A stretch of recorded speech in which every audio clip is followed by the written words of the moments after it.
So ito naman tungkol sa mga Kristiyano na marami naman siguro kayo napapansin or isa ba tayo or kayo or tayo na pumapasok sa simbahan every Sunday na siyempre pumupunta tayo, sumasamba at nagpupuri sa ating Panginoon. Isa ba tayo sa mga tao na hindi seryoso sa paglilingkod sa Panginoon? Sumasamba tayo sa ating Panginoon pero yung puso natin malayo.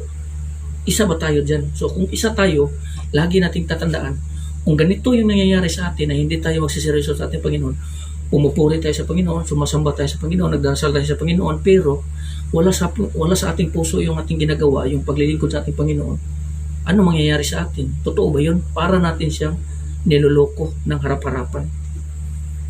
Ang Panginoon, hindi mo maluloko yan, pero yung sarili mo, maluloko mo. Diba? So mag-ingat tayo kasi noong unang panahon talaga, mahirapan talaga yung pagtawag sa Panginoon. Yung paghanap sa Panginoon, yung before Christ. Maraming mga hintil noon na hindi talaga nakaabot dyan. Kasi ang kaligtasan andun sa mga Hudyo, nagsimula sa mga Hudyo, wala sa mga hintil.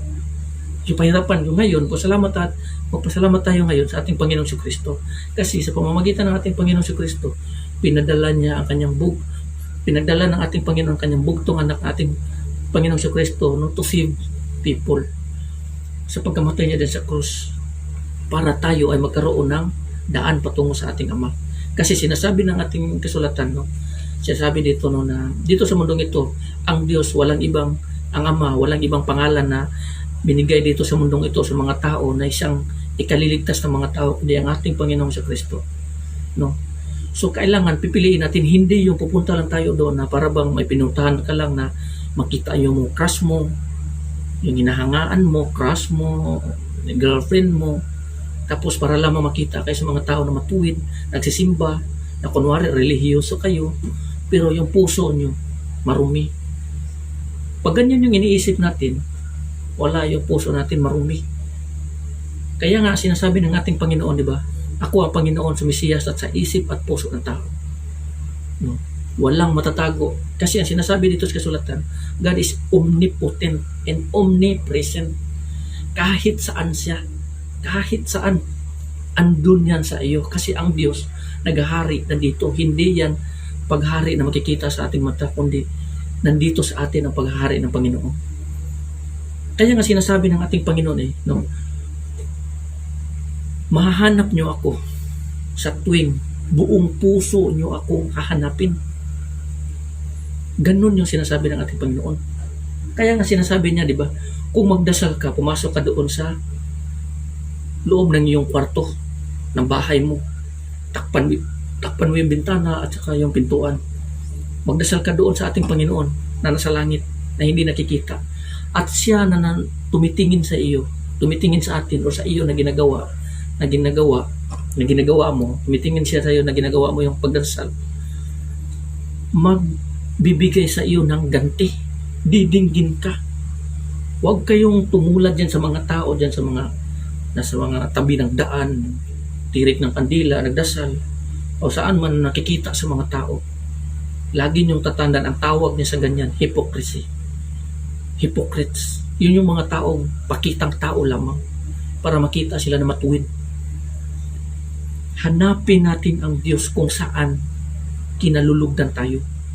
Kung saan mahahanap natin ang Diyos. Hanapin natin siya ng buong puso kasi tayo ang templo ng Panginoon. Ang Diyos nananahan sa atin. Kaya hanapin natin siya sa buong puso kasi nandito siya sa atin. Lagi niyong tatandaan, sa ganitong paraan, kung ang isang tao pumapasok sa simbahan o nagsasamba, nagpupuri, tapos malayo pa rin yung puso niya at isip niya, useless yung ginagawa niya, yan yung mga tao na sinasabi dito sa Proverbs chapter 8 verse 36. Sinasabi dito na ang mga tao na hindi nakakahanap sa akin ay sumisira lamang sa kanyang sarili. At ang tao na hindi tumatanggap sa akin, nagmamahal sa kamatayan.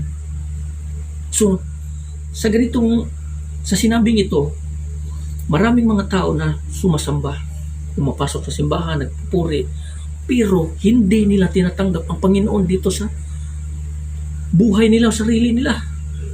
Ang sinabi dito, ang tao na hindi tumatanggap sa akin, nagmamahal sa kamatayan. Kaya nga sinasabi ng ating Panginoong Kristo, di ba? Sa Revelation, no? Sabi niya, di ba? Nandito ako, kumakatok sa pintuan. At sino man ang magbubukas sa akin, papasok ako at sasalo sa kanya sa pagkain. Kumakatok siya sa puso ng bawat tao. Tumatawag siya sa atin sa pamamagitan ng mga preacher. Pero maraming mga tao na hindi tumatanggap sa kanya. Kaya nga sinasabi dito, ang mga tao na hindi tumatanggap sa kanya, nagmamahal sa kamatayan. Mas pinipili nila yung kamatayan kaysa mismo buhay. Kasi kung pinipili nila yung buhay, tatanggapin nila si Kristo. Ang Panginoong Kristo kumakatok sa bawat puso ng tao. Pero may mga tao na hindi nagbubukas ng pinto. Yung iba naman, pinapasok ang ating Panginoon at ang ating Panginoong Kristo pumapasok at kasali siya sa ating pagkain. Kasalo siya sa ating pagkain. Kumbaga, kasama siya sa ating buhay. Tinatanggap natin siya at bilang Hari at Diyos at tagapagligtas at personal Savior. So mag-ingat po tayo, no? Kasi ang bawat preacher po na pinadala ng Panginoon, hindi yan sa sarili nilang interes lamang, kundi pinadala yan to preach para tawagin kayo ng Panginoon. Messenger naman sila. Gaya namin, gaya ko, isa lamang akong messenger, huwag niyo akong purihin na ganito si Juan, ganun. Hindi ko talaga tatanggapin yan. God knows.